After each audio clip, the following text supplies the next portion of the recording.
네, 오늘은 요한계시록 4장 6절에서 7절까지 말씀입니다. 보좌 앞에 수정과 같은 유리바다가 있고 보좌 앞에 수정과 같은 유리바다가 있다. 아주 투명하다 이거죠. 그런데 이제 이와 같은 유리바다가 하늘나라에 있는 것인데 이 하늘나라에 이와 같은 바다가 있으니까 이것을 이제 일반적으로 뭐 동해바다나 뭐 인도양이나 태평양이나 뭐 이와 같은 그러한 바다를 말하는가, 그러한 바다를 말씀하는 것이 아니고 하나님의 나라를 이 땅에서 우리에게 계시하신 것이 이제 성전이죠.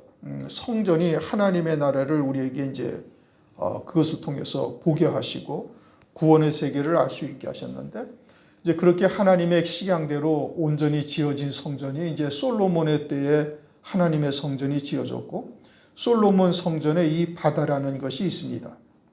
역대하 4장 5절에서 6절을 보면 이렇게 말씀하고 있어요. 바다의 두께는 한 손 넓이만 하고 그 간은 백합화의 식양으로 잔가와 같이 만들었으니 그 바다에는 3,000밭을 담겠으며 또 물두멍 열을 만들어 5은 우편에 두고 5은 좌편에 두어 씻게 하되 번제에 속한 물건을 거기 씻게 하였으며 그 바다는 제사장들의 씻기를 위한 것이더라. 그렇게 말씀하고 있죠. 여러분들이 이제 성전의 모형이나 이런 것들을 이제 사진을 통해서 또는 뭐 이제 성경에 그런 그림들이 좀 그려져 있죠. 그러니까 하나님의 성소에 들어가면은 그 문을 통해서 들어가면은 제일 먼저 이제 오른쪽에 번제단이라는 것이 있어요. 이제 불로 태우는 곳이죠. 그리고는 그 뒤에 가면은 이처럼 이제 물두멍과 바다라는 곳이 있는데 거기서는 물을 담아두는 곳인데, 물두멍은 이제 제물들을 씻기는 곳이고 바다는 제사장들이 몸을 씻기 위한 곳이다. 이렇게 말씀하고 있는 겁니다. 그러니까 물을 담아서 이제 제물이나 제사장들이 씻는 곳을 말하고 있는 거예요. 이제 그와 같이 하늘나라에 이러한 유리바다가 있다. 수정 같은 유리바다가 있다. 제사장들로서 그 몸을 씻는 바다와 같은 곳이죠. 그리고는 아주 수정같이 투명하고 맑고 그 속이 환히 다 들여다 보이는 것이죠. 그러므로 오늘날 우리가 하나님의 보좌 앞에 선다라는 것은 그 가까이 있는 자들은 이와 같은 아주 수정 같은 유리바다를 지나는 자가 되어야 되는 거예요. 그것을 지나면서 흠과 점이 없어야 되는 거예요. 점과 흠이 없이 아주 온전히 깨끗한 자만 이제 그곳을 지나갈 수가 있고, 그러니 보좌에 앉은 24장로는 반드시 이와 같은 수정과 같은 유리바다에 서서 점과 흠이 없는 자여야 된다 이겁니다. 아주 깨끗하고 의롭고 거룩하여야만 그곳에 설 수 있게 되는 겁니다. 그러면 어떻게 하여야 이 수정과 같은 유리바다 위에 서서 아주 점도 흠도 없는 깨끗한 거룩한 자, 의로운 자가 될 수 있는가? 우선 우리의 육체는 예수 그리스도를 믿음으로 거룩하고 의롭다함을 받게 되어져 있죠. 로마서 3장 22절을 보면 예수 그리스도를 믿음으로 하나님의 의의 옷을 우리에게 입혀주시는데 아주 차별이 없다. 그러니까 누구나 뭐 가난한 자나 부한 자나 지식이 있는 자나 없는 자나 또는 어린아이나 노인이나 아무 상관이 없이 예수를 그리스도로 주로 영접한 자가 되어지면은 아주 이와 같이 의롭다함을 하나님께서 입혀주시는 거예요. 그런데 우리가 겉은 그렇게 예수 그리스도를 믿음으로 의롭다함을 받지만 우리의 속은 여전히 죄와 허물 뿐인 존재들인 것이죠. 그러니까 예수 그리스도를 믿음으로 겉은 의롭다함을 입었는데 우리의 속은 여전히 죄와 허물 뿐이니 이제 우리의 속이 그리스도의 형상으로 세워져 가야 되는 거예요. 우리의 속사람이 그리스도의 형상으로 세워져 가는데 하나님께서 어떻게 우리의 속사람을 그리스도의 형상으로 세워져 가시는가? 그것은 하나님의 말씀으로 우리를 깨끗하게 하시는 겁니다. 요한복음 15장 3절 너희는 내가 일러준 말로 이미 깨끗하였으니, 에베소서 5장 26절 이는 곧 물로 씻어 말씀으로 깨끗하게 하사 거룩하게 하시고, 즉 하나님의 말씀으로 우리를 깨끗하게 하시고 거룩하게 하신다라고 말씀하고 있어요. 하나님의 말씀을 믿는 믿음으로 사는 자가 되어지면은 그 믿음으로 사는 만큼 우리가 깨끗함을 입은 것이죠. 왜냐? 하나님의 말씀은 아주 순결하다. 시편 12편 6절에 말씀하고 있어요. 여호와의 말씀은 순결하여 흑도가니에 7번 단련한 은 같도다. 그러니 하나님의 말씀이 순결하고 깨끗하니 하나님의 말씀을 믿는 믿음으로 사는 자가 되어지면은, 그러면은 그 믿음으로 사는 만큼 우리가 아주 흠이 없고 점이 없는 자가 되어지는 것이죠. 그렇게 해서 그리스도의 형상으로 세워져 가는 겁니다. 진리의 말씀을 믿음으로 우리의 마음과 생각이 그리스도와 일치하게 되는 것이죠. 말씀의 빛이 들어가서 어둠이 사라지게 되어지는 것이고 그리스도의 형상으로 세워져 자라가게 되어지는 겁니다. 그것을 이제 다른 말로 성화의 과정을 거쳐간다, 이렇게 이제 이야기를 하고 있는 겁니다.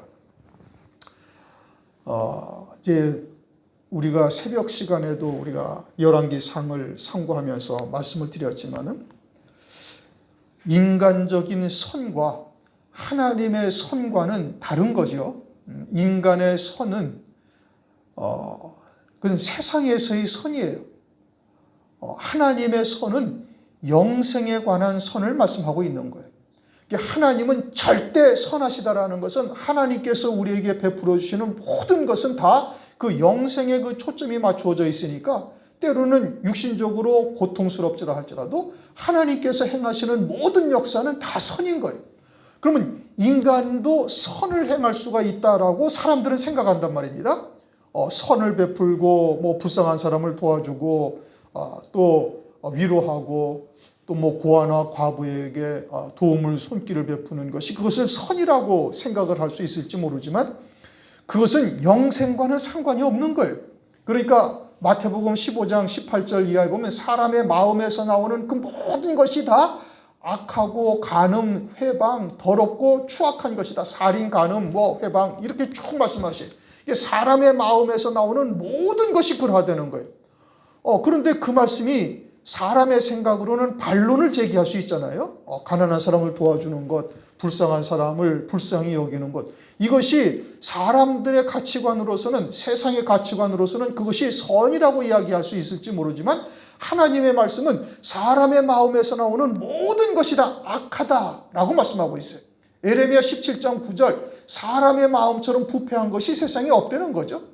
그러니까 사람들이 생각하는 선과 하나님이 생각하는 선, 사람들이 생각하는 깨끗함과 하나님이 말씀하시는 깨끗함은 전혀 다른 성질의 것이에요. 그것을 일반적으로 많은 사람들이 동일시하는데 그건 아주 잘못된 겁니다.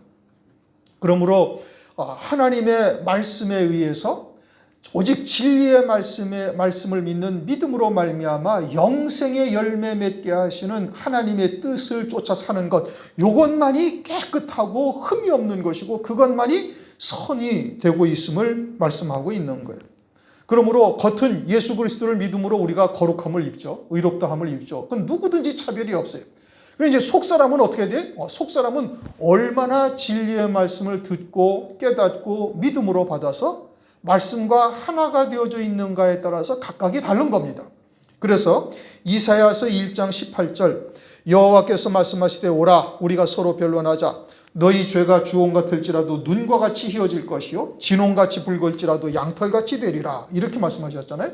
주홍 같을지라도 눈과 같이 희어진다라는 것은 예수 그리스도를 믿음으로 말미암아 눈이 내려오면 뭐 더러운 쓰레기든 뭐든 그냥 깨끗한 것이든 다 덮어버리면 아주 온 천지가 다 하얘요. 아주 깨끗한 것처럼 보이죠. 예수 그리스도를 믿음으로 말미암아 우리가 그렇게 의롭다함을 받는 것이고 양털같이 희어지리라는 말씀은 양의 몸이 색깔이 원래 붉은색이죠. 핑크빛이죠. 그런데 양의 털이 한 올 한 올 나오는 것처럼 우리가 하나님의 말씀을 믿는 믿음으로 열매를 맺는 삶이 되어지면 마치 양털이 한 올 한 올 나오는 것처럼 나와서 온 몸에 희게 되어지는 것이 그것이 이제 양털같이 되리라 이런 뜻인 겁니다. 그러니까 하나님의 말씀을 얼마나 온전한 말씀을 우선은 하나님의 말씀이 온전한 진리의 말씀이어야 되고 그 진리의 말씀을 믿는 믿음으로 사느냐에 따라서 이제 희어지고 깨끗해지고 흠이 없고 하는 것이 이제 차이가 날 수가 있는 것이죠. 그런데 순교한 성도들은 어떤 옷을 입혀주시죠? 흰 옷을 입혀주시는 거예요. 어린 양의 아내가 어떤 옷을 입어요? 희고 깨끗한 세마포를 입어요. 요한계시록 7장 9절을 보면 흰 옷 입은 무리들이 나오는데 이 흰 옷 입은 무리들이 어디서 나옵니까? 라고 사도 요한이 묻자 이제 말씀해 주시기를 환난 가운데 나오는데 어린 양의 피에 그 옷을 씻어 희게 하였느니라. 요한계시록 7장 14절에 그렇게 말씀을 하시죠. 어린 양의 피에 씻어서 그 옷을 희게 했다? 그것은 어린 양이 걸어가시는 그 길을 그대로 쫓아갔다는 것이고, 그럼 그렇게 되어지면 환난 날에 어떻게? 순교하는 것이죠. 그러니까 흰옷 입은 무리들이 아무라도 능히 셀 수 없는 흰옷 입은 무리들이 손에 종려가지를 들고 어린 양의 보좌 앞에서 찬송을 하는데, 그들이 아주 흰옷을 입었으니까 수정 같은 유리바다에 온전히 설 수 있는 존재들이 된 것이고, 그들은 순교한 성도들이요 어린 양의 아내들이 되어지고 있음을 말하고 있는 겁니다. 그러므로 이 수정 같은 유리바다를 지나 하나님의 보좌 주위에 있는 보좌에 앉을 수 있는 성도들은 누구냐? 결국은 순교한 성도들이에요. 순교한 성도들은 세상에 있는 것들도 포기했을 뿐 아니라, 십자가에 못 박아졌을 뿐 아니라 자기의 육신의 목숨까지도 하늘나라의 영광을 위해서 버린 자가 되어졌으니, 그들을 하나님께서 아주 흠도 없고 점도 없고 수정 같은 유리바다에 설 수 있는 자들이라는 것을 우리에게 계시해 주고 있는 겁니다. 그러면서 보좌 가운데와 보좌 주위에 네 생물이 있는데, 이제 네 생물이 등장을 하죠. 성경에서 네 생물이 등장하는 곳은 요한계시록밖에 없어요. 또 성경에서 7영이 등장하는 곳도 요한계시록 외에는 다른 곳은 없어요. 그러니까 이 네 생물과 요한계시록에서 말씀하시는 이 7영에 대해서 아주 의견이 분분하고, 웬만한 주석은 아예 손도 대지를 못하고 그냥 다 넘어갑니다. 설교하는 사람들도 역시 마찬가지. 그러니까 요한계시록에서 아주 난해한 곳 중에 또 난해한 곳이 이 네 생물과 7영에 대한 것이. 7영은 우리가 이미 5절에서 이미 상고했습니다. 7영에 대해서는 이미 충분히 상고를 했으니까 아실 터이고. 그러면 이 네 생물은 무엇을 의미하고 있는가? 네 생물은 계시록 1장 10절을 보면 이렇게 말씀을 하십니다. 그 얼굴들의 모양은 넷의 앞은 사람의 얼굴이요, 넷의 우편은 사자의 얼굴이요, 넷의 좌편은 소의 얼굴이요, 넷의 뒤는 독수리의 얼굴이니. 지금 이제 8절에 보면 네 생물들, 7절에 보면 네 생물들이 뭐와 같다고요? 사자와 같고, 송아지와 같고, 사람 같고, 날아가는 독수리 같다. 지금 계시록 1장 10절에서 뭐라고 말씀하셨어요? 앞은 사람의 얼굴이요, 우편은 사자의 얼굴이요, 좌편은 소의 얼굴이요, 뒤는 독수리의 얼굴이다. 그러니까 에스겔서 1장 10절에서 말씀하시는 이 말씀과 아주 직결되어 있는 생물이다. 생물이라는 의미는 뭐냐? 살리는 일을 하는 존재, 이런 뜻인 겁니다. 그것을 에스겔서는 에스겔서 이제 10장을 가면 그룹이라고 말씀하고 있어요. 또 이사야서 6장 2절 4절에서는 스락이라고도 말하고 있는 겁니다. 또 에스겔서 1장 19절에서 20절을 보면 이렇게 말씀하셔요. 생물이 행할 때에는 바퀴도 그 곁에서 행하고, 생물이 땅에서 들릴 때에 바퀴도 들려서 어디든지 신이 가려하면 생물도 가려하는 곳으로 가고, 바퀴도 그 곁에서 들리니 이는 생물의 신이 그 바퀴 가운데 있음이라. 생물의 신이라는 것은 생물의 영이라는 뜻인 겁니다. 그렇게 생물의 신, 생물의 영이 그 안에 함께 있어가지고 이 신이, 즉 하나님이 가고자 하면은 생물도 아주 동일하게 그곳으로 다 가고 있다라고 말하고 있는 겁니다. 그러므로 하나님과 함께 있는 존재죠. 생물의 신과 함께 있으니 하나님과 함께 있는 존재니 천사들보다 더 높은 존재들로서 그룹, 스랍이라고 이야기를 하고 있는 겁니다. 천사장이라고 표현할 수도 있는 것이죠.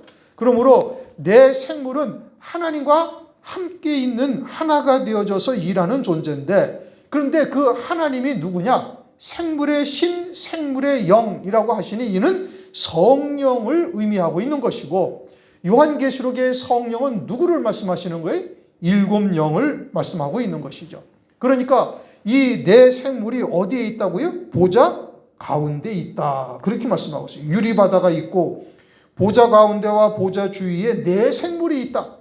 보좌 가운데는 누가 계셔요? 하나님이 계시죠. 하나님이 계시되 하나님의 신, 하나님의 영이 계시니 그 내 생물과 함께 일하시는 분은 누구를 나타내고 있는 거예요? 성령 하나님을 말씀하시고 있는 것이고, 성령 하나님을 일곱 영이라고 요한계시록에서는 말씀하시니 내 생물과 함께 일하시는 하나님의 신은 곧 성령 하나님이요 일곱 영으로 말씀하고 있는 것이고, 그러면 일곱 영은 환난 날에 무슨 일을 하셔요? 성도들로 하여금 일곱 영으로 충만케 해서 결국 순교케 하시고 두 증인들로 하여금 예언의 사역을 할 수 있도록 은혜를 베풀어 주시는 거예요. 그러면 이 내 생물과 함께 있는 일곱 영, 즉 성령께서 하시는 일이 그러하시니 내 생물들이 하는 일은 또 뭐예요? 동일한 일을 하는 겁니다. 살리는 존재로서 그룹, 스랍으로서, 즉 일곱 영께서 깨닫게 하시고 일곱 영께서 능력을 주시며 권세를 주시며 은혜를 베풀어 주시고 또는 성령의 말함으로 말하게 하시는 이 모든 역사에 누가 일하는 거예요? 이 스랍이 일하고 있음을 말씀하고 있는 거예요. 그룹, 스랍이 되어져서 이 내 생물은 일곱 영으로서 살리시는 일을 하시는데 환난 가운데 세울 자들, 환난 가운데 사역할 종들을 살리는 일을 하는 존재다. 그래서 천사들보다는 더 높은 존재로서 그것을 요한계시록, 에스겔서나 또는 이사야서에서는 그룹 또는 스랍이라고 하는 존재다. 이렇게 지금 볼 수가 있는 겁니다. 그러면서 보좌 가운데 있다. 그것은 성령 하나님과 함께 일하고 있다 이겁니다. 그래서 이 내 생물의 신이 가려 하시면은 그러면은 그냥 그대로 들려서 밖에까지 들려서 함께 움직이고 있음을 말씀하고 있는 거예요. 그러므로 순교할 성도들을 순교케 하는 신앙으로 세우는 일을 누가 하는 거예요? 이 내 생물로 하는 존재예요. 내 생물로 하고 있음을 말씀하고 있는 겁니다. 그리고는 주위에도 있다. 보좌 주위에도 있다. 내 생물이 그렇게 말씀하고 있죠. 그러면 어디에도 있다 이런 뜻인 겁니다. 즉 일곱 영으로 구원하고자 하시는 모든 곳에 내 생물의 역사가 이루어지고 있다라고 말씀하고 있는 겁니다. 다시 말하면 모든 피조물들을 통해서 일곱 영께서 살리시는 일을 할 때 이 내 생물들이 그에 동원되어져서 살리는 일로 쓰여지고 있다라고 말씀하고 있는 거예요. 에레미야 23장 24절을 보면 나 여호와가 말하노라 나는 천지에 충만하지 아니하냐. 그러면 하나님께서 천지에 충만하신데 누가 모든 만물을 움직이고 계시는 거예요? 이제 성령 하나님께서 움직이고 계시는 것이고, 환난 날에는 이제 내 생물과 일곱 영을 통해서 하나님의 구원 역사에 모든 만물이 쓰여지고 있음을 말씀하고 있는 겁니다. 그러므로 우리가 열매를 맺어 신앙생활을 하고 있는데 이와 같은 것들을 환난 날에 어떤 생물로서 이루신다고요? 내 생물로 이루고 있으시다. 그러면서 내 생물의 앞뒤에 눈이 가득하더라. 앞을 바라보는 것이죠. 그렇죠? 눈이 앞에 있으면 어디를 바라봐요? 앞을 바라봐요. 뒤에 눈이 있으면 어디를 바라봐요? 뒤를 바라보는 거예요. 그럼 앞을 바라본다는 것은 어디를 바라본다는 거예요? 하늘나라에서 이루시는 구원의 세계를 바라보게 하신다 이겁니다.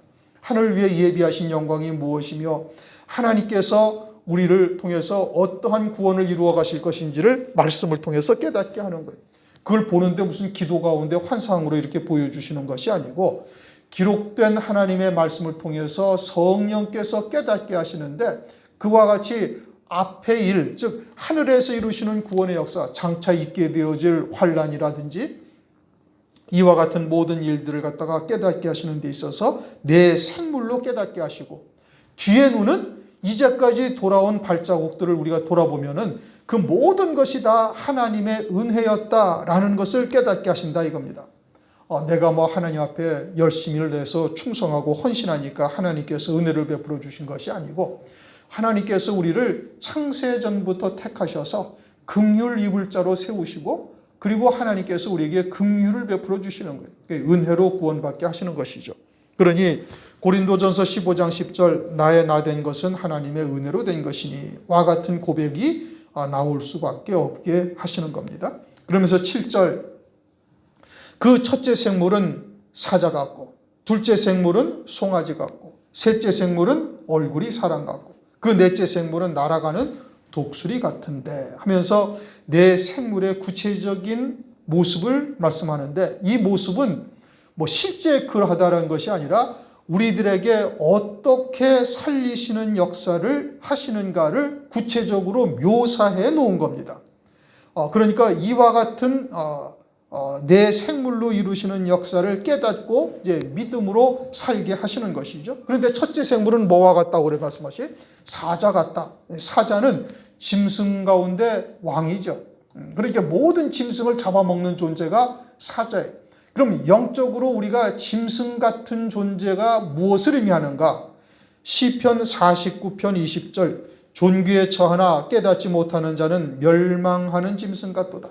다시 말하면 금생의 분깃만 쫓아 살게 하는 육신에 속한 속성들, 이것이 짐승과 같은 신앙의 인격을 말하고 있는 것이죠. 그처럼 육에 속한 육신의 소욕들을 갖다가 잡아먹는 역사, 다시 말하면 예수와 함께 십자가에 계속해서 정과 욕심을 못 받게 하는 역사, 특히 환난을 앞두고 철저히 세상에 속한 것, 육신에 속한 것, 즉 안목의 정욕, 이생의 자랑, 육신의 정욕, 안목의 정욕과 같은 것들을 십자가에 못 받게 하는 역사, 그것을 말씀을 통해서 낱낱이 들춰내서 깨닫게 하셔서 못 받게 하는 역사를 누가 이루는 거예요? 내 생물로 이루시는 역사다 이겁니다. 그러므로 우리가 그와 같이 말씀을 통해서 깨닫고 정과 욕심을 못 받는 자가 되어졌으면 그것은 성령께서 일곱 영으로 내게 이루시는 역사인데 구체적으로 누가 그 일을 하는가? 이 내 생물이 그와 같은 일을 하고 있다라는 뜻인 겁니다. 갈라디아서 5장 24절 그리스도 예수의 사람들은 육체와 함께 그 정과 욕심을 십자가에 못 박았느니라. 갈라디아서 2장 20절 내가 그리스도와 함께 십자가에 못 박혔나니. 이제 이러한 말씀이 무엇을 의미하는지를 깨닫고 마지막 때 땅에서 온전히 끊어진 자 되게 하는 역사. 이제 이것이 그와 같은 것이죠. 그러면서 이제 사도 바울처럼 나는 날마다 죽노라. 이러한 믿음의 고백을 할 수밖에 없도록 이끌어 가시는 거예요. 남아서 아직도 미련을 끊지 못해서 남아있는 것들을 철저히 끊어내게 하셔서 온전히 영적 생명으로만 사는 자 되게 하시는 역사. 이게 사자와 같은 생물로서 우리에게 이루시는 역사다. 그 다음 둘째 생물은 송아지 같고 소라고 하지 아니하고 송아지 같다. 에스겔서 1장 10절에는 뭐라고 했어요? 소라고 했어요. 그런데 여기서는 뭐라고 해요? 송아지 같다. 소라는 짐승은 힘을 나타내고 있죠. 잠언서 14장 4절 소가 없으면 구유는 깨끗하려니와 소의 힘으로 얻는 것이 많으니라. 힘은 힘이 돼 하나님이 주시는 힘으로 하나님의 의의 열매를 맺게 하시는 역사를 말하고 있는 겁니다. 사람의 의가 아니죠. 성령께서 이루시는 역사는 하나님의 의의 열매고 그러니까 하나님께서 주시는 힘으로 또는 하나님께서 주시는 지혜로 하나님의 의의 열매를 맺게 하시는 거예요. 그런데 소가 아니라 송아지라고 말씀하셨단 말입니다. 송아지는 누가복음 15장 23절을 보면 살찐 송아지를 끌어다가 잡으라. 우리가 먹고 즐기자. 둘째 아들이 아버지가 나눠준 분깃을 가지고 허랑방탕한 삶을 살다가 다 탕진하고 그저 거지가 돼가지고 돌아오죠. 다시 말하면 재물의 종이 되어져서 살다가 쫄딱 망하고 돌아오는 거예요. 재물의 종이 되어져서 사는 것은 육에 속한 자요. 하나님께서 그러한 자들을 쫄딱 망하게 해가지고 아버지의 집으로 부르신 것이죠. 그러면서 그에게 송아지를 잡고 우리가 먹고 즐기자. 그러면 그 둘째 아들의 신앙의 영적인 상태가 어떠하다 되는 거예요? 송아지와 같다. 어린아이요 여린 신앙이다. 그렇게 해서 계속해서 장성한 분량으로 자라가고 성장해야 할 것을 말씀하고 있는 겁니다. 그렇게 하나님으로부터 우리가 영적인 생명으로 사는 자요 짐승에 속한 부분들을 다 십자가에 못 박고 나면은 그러면은 하나님께서 우리로 하여금 하나님의 의의 열매를 맺어가도록 은총을 베풀어 주시는 것이죠. 말씀을 깨닫게 하셔서. 그래서 골로새서 1장 6절 참으로 은혜를 깨달은 날부터 너희 중에서와 같이 또한 온 천하에서도 열매를 맺어 자라는 도다. 오늘날 은혜 시대와 같은 때에는 그리스도를 믿는다고 또는 저들은 사람의 계명으로 살고 있고 우리는 진리다라고 이야기한다고 해서 잡아다가 죽이는 역사는 없어요. 심하면 이단이라고 정죄하는 정도죠. 그러나 환난 날에는 적그리스도를 경배하지 아니하고 그저놈은 적그리스도요. 저것을 쫓는 자들은 전부 다 하나님의 진노의 심판을 받을 자들이요. 참 그리스도는 이제 곧 재림하신다고 외치게 되어지면 어떻게 돼요? 이제 고문당하게 되어지고 죽임당하게 되어지는 겁니다. 그러한 환란을 능히 이길 수 있는 자가 되기 위해서는 어떻게 되는가? 신앙이 자라가야 되는 거예요. 장성한 분량에까지 이르러야 되는 겁니다. 아비의 신앙에까지 이르러야 되는 것이죠. 그렇게 의의 열매를 맺어 자라가게 하시는 역사, 이것이 내 생물로 이루시는 것이고, 그렇게 되어지면은 이제 의의 면류관까지 쓸 수 있는 자가 되게 하시는 겁니다. 셋째 생물은 얼굴이 사람 같다, 그렇게 말씀하고 있어요. 얼굴이라는 것은 그 사람의 대표죠. 지난번에 월드컵을 했죠.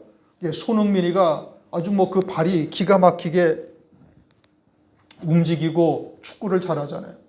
축구를 잘하는 손흥민은 발로 축구를 하는 겁니다.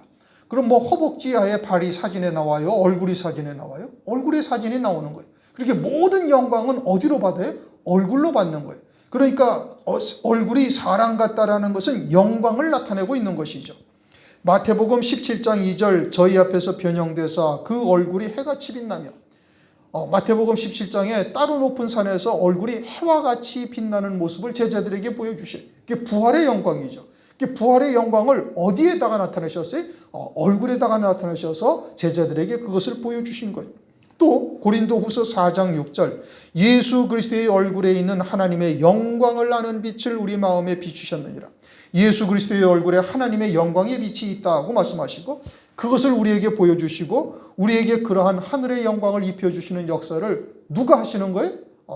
내 생물로 이루어가는 겁니다. 이 세상에도 세상의 영광이 있어요. 세상의 영광을 이길 수 있는 힘은 어디에서 나와요? 하늘에 속한 영광을 통해서 이기게 하시는 거예요. 하늘의 영광이 무엇인지를 모르면 세상의 영광을 절대 이기지 못합니다.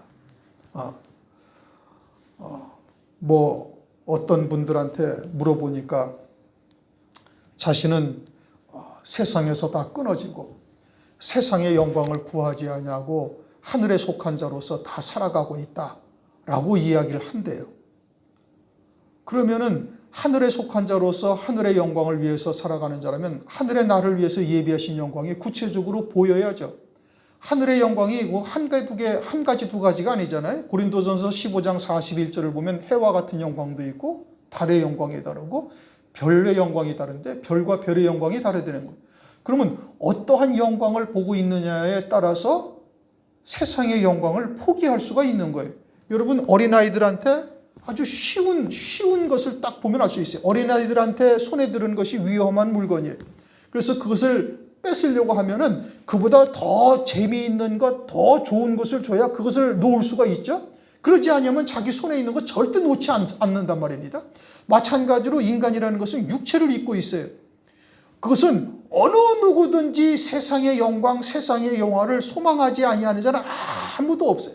그러면 그것을 포기하고 정과 욕심을 못 받게 할 수 있는 유일한 방법이 뭐예요? 하늘에 속한 자가 되어져서 하늘에 예비하신 영광이 무엇인지를 구체적으로 봐야 되는 거예요. 세상에 속한 자들은 아주 구체적으로 세상에 있는 기도를 합니다. 그렇죠?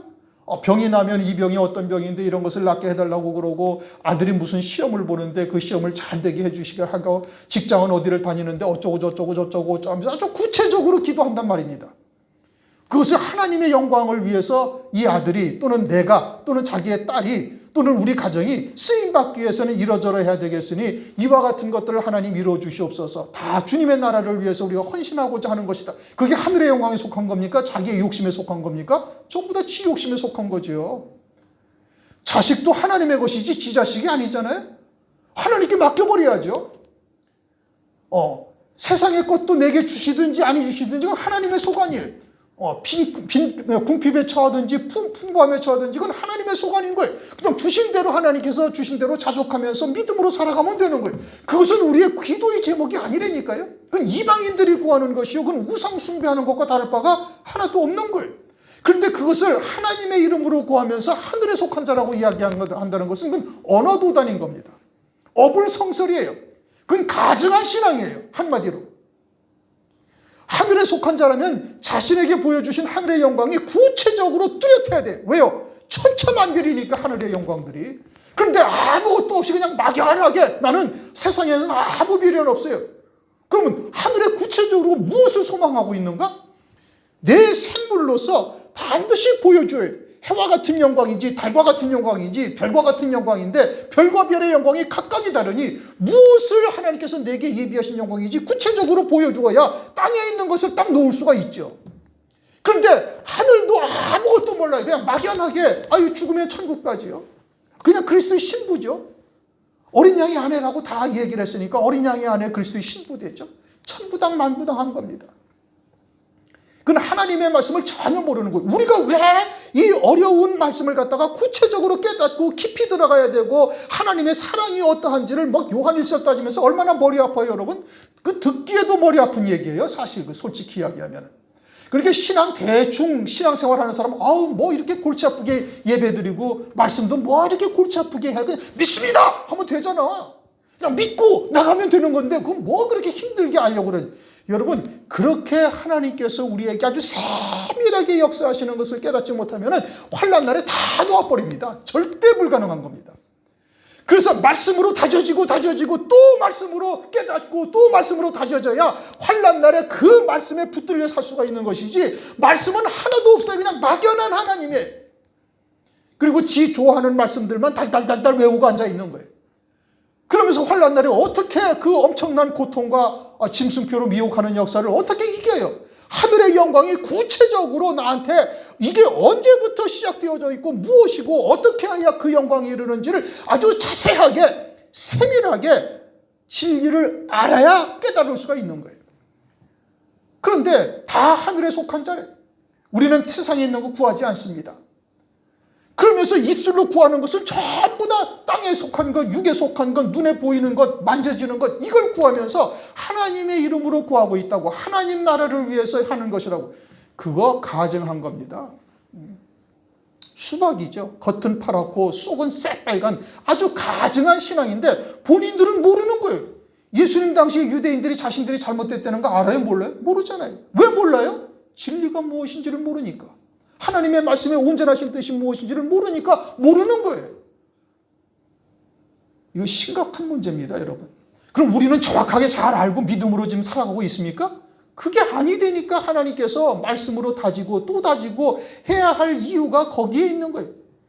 환난 날이 되기 전에 여러분들 땅에서 끊어지지 아니하면 환난 그대로 다 받아야 되는 겁니다. 그대로 다 받으면서 나중에 안 되면 어디까지 가야 돼요? 황충의 화까지 받아야 되는 거예요. 환난은 누구를 위해서 환난을 두셨어요? 어린 양의 생명책에 농명된 자들을 위해서 두신 거예요. 그러면 이 은혜 시대에 우리에게 다가온 조그만 것을 아주 무겁게 여기면서 철저히 땅에서 딱 끊어진 자 되지 아니하면 환난 날에 그대로 겪습니다. 여러분들 하나님의 말씀을 듣고 목사한테 이런 말씀 들으면 그냥 가볍게 여기죠. 큰일 납니다. 한번 겪어보세요. 어떠한가. 하나님께서 말씀을 통해서 우리에게 새롭게 깨닫게 하시고 또 반복해서 말씀하시고 또 들려주실 때는 내게 이게 무엇인가 하나님께서 하시는 말씀이다 받으시고 철저하게 하늘의 영광에 속한 자로 딱 바뀌어져야 되는 겁니다. 내 생물로 살리시는 역사는 오늘날 말씀으로 우리에게 임하시는 겁니다. 뭐 어느 날 기도하는데 환상 가운데 휙 해가지고 뭐가 보여주고 이렇게 되는 줄 아십니까? 천만에요. 그러면 신앙이 아직도 그냥 젖먹이 신앙에서 벗어나지 못한 거예요. 말씀을 들을 때 아주 귀를 쫑긋 세우고 온 신경을 집중해서 내게 주시는 말씀으로 받지 아니하면 그러면 환난 날에 구원의 소망 별로 없을 겁니다. 아니면은 황충의 화까지 끝까지 가야 겨우 그때서야 구원받든지 아니면은 그냥 예비처 그 왜 환난을 다 겪고 그와 같이 예비처 가가지고 또 시험을 또 천년하고 끝난 다음에 또 받아야 할 이유가 어디가 있어요? 우리가 하나님의 뜻이 무엇인지를 바르게 깨달을 수 있는 자가 되어야 되는 겁니다. 넷째 생물은 날아가는 독수리 같다. 날아가는 독수리라는 것은 성경에서 어디에 말씀하시냐면 이사야서 40장 31절 오직 여호와를 앙망하는 자는 새 힘을 얻으리니 독수리가 날개치며 올라간 같을 것이요. 그럼 독수리 같다라는 것은 어떻게 한다는 거예요? 고통이 다가오면은 날개치며 올라간다는 거예요. 다시 말하면 우리에게 고난이 닥치면 그것을 감사하며 찬송하며 하늘 위로 더 높은 신앙으로 올라가는 자가 된다 이겁니다. 그럼 환난 날에 우리에게 환난의 그 극한의 고통이 우리에게 다가올 때 그것이 뭐라는 걸 아는 거예요. 아, 이게 첫째 부활의 영광을 입히시려는 것이로구나 라고 깨닫고 믿음으로 받고 날개치며 더 올라가는 자가 되는 거예요. 최고의 높은 신앙이죠. 여러분, 독수리가 얼마나 높이 나는데요. 높이 날면서 아래 동네 그냥 조그만 토끼 새끼 맘못이라고 그러는 그냥 주먹만 한 것, 요거 지나가는 것까지 다 보여요. 눈이 5.0이라고 그러던가, 뭐라고 그러던가. 인간의 눈에 아마 수배의 밝은 그런 시야를 가지고 있죠. 그러면 독수리가 그렇게 날아가면서 땅의 작은 것까지 다 본다는 것은 하나님의 말씀을 통해서 우리가 점과 흠이 될 만한 것들을 다 볼 수 있고 하늘 위에 높은 차원에서 하늘 위에서 이루시는 구원의 세계를 다 본다는 거예요. 그러니까 날개치며 올라가는 거예요. 그러한 신앙이 되어져야 순교의 신앙에까지 이룰 수 있는 것이고 환난 날의 두 증인은 더 말할 나위가 없는 것이죠. 사도행전 16장을 보면 사도 바울을 빌립보 감옥에 갇힙니다. 신나게 얻어 터지고 착고에 채워서 맞은 자리를 갖다가 어떻게 피하지도 못하고 꼼짝 못하게 그냥 감옥에 갇혀서 갇혀 있는데 거기서 어떻게 했다고요? 하나님께 찬미로 영광을 돌리는 거예요. 그게 뭐냐? 이 고통이 내게 더 큰 영광의 자리로 나를 인도하시는 하나님의 역사라는 것이로구나 라는 것을 깨닫고 감사 찬송으로 하나님께 영광 돌리는 거예요. 독수리가 날개치며 올라가는 것이에요. 그러자 막 지진이 나서 옥터가 움직이면서 묶인 것이 다 풀렸다. 하나님께서 그와 같은 신앙이 되어졌을 때 새 힘을 더하시는 은혜를 우리에게 베풀어 주시는 겁니다. 그 신앙이 되어져야 순교할 수 있는 자가 되는 것이죠.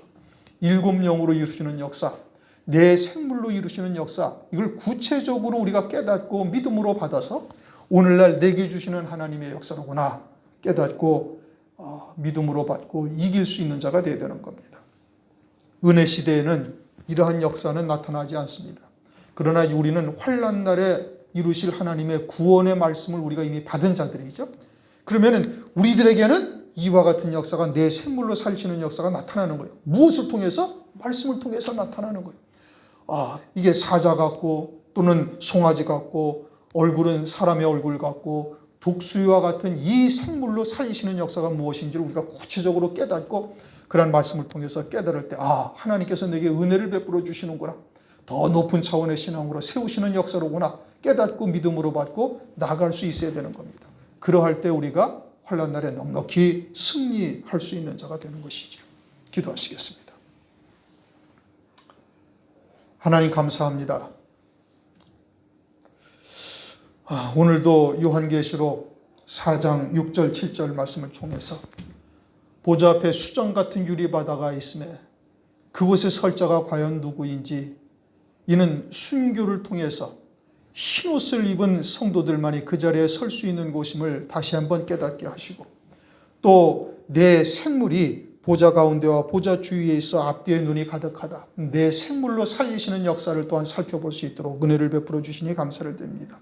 사자 같고 송아지 같고 사람의 얼굴 같고 날아가는 독수리와 같은 이와 같은 역사가 오늘날 내게 이루어지고 있음을 다시 한번 감사드리며 이러한 역사를 통해서 우리가 온전히 땅에서 끊어진 자요 어린 양의 생명책의 농명이 될 뿐 아니라 주의 재림을 앞두고 두 증인과 같은 믿음의 자리에 세워지는 하나님의 역사를 온전히 이룰 수 있도록 은혜 베풀어 주시옵소서. 예수 그리스도 이름으로 감사하며 기도드립니다.